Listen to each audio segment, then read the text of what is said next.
അനേകം പച്ചമരുന്നുകൾ ഇതിന് പുറമെ ഈ ചേരുവയിൽ ചേർക്കുന്നുണ്ട്.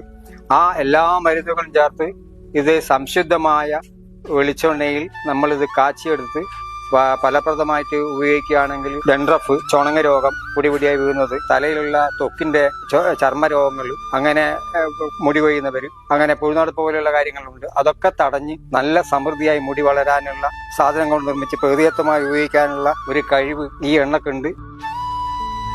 ആയുർരഹസ്യ എന്ന പ്രോഡക്റ്റിന്റെ ഹെയർ ഓയിലിന്റെ ചേരുവകളാണ് ഞാനിവിടെ സൂചിപ്പിക്കാൻ പോകുന്നത്. ഇത് ചെമ്പരത്തി നിങ്ങൾ എല്ലാ കാലങ്ങളിലും നമ്മുടെ സമൂഹം താളിയായിട്ടും എണ്ണ കാച്ചിയിട്ട് ഉപയോഗിക്കുന്ന ഒരു ഉൽപ്പന്നമാണ്. പിന്നെയുള്ളത് നെല്ലിക്കയാണ്, പിന്നെ കരിഞ്ചീരകം, പിന്നെ ഉലുവ, പിന്നെ റോസ്മേരി, പിന്നെ തുളസി, പിന്നെ ഈ കടുക്കതാന്നിക്ക, നെല്ലിക്ക എല്ലാം കൂടി ചേർന്നിരിക്കുന്ന ഒരു ഘടകമാണിത്. ആ വെളിച്ചെണ്ണ തിളക്കുന്നുണ്ട്. അതിന് നമ്മൾ ആദ്യമായിട്ട് ഇടുന്നത് പിന്നെ എല്ലാ ആയുർവേദ മരുന്നുകളോട് ചേരുവകളാണ്, ഇങ്ങനെ പൊടിച്ചു ചേർത്തിട്ടുള്ള ചേരുവകളാണ് ഇടുന്നത്.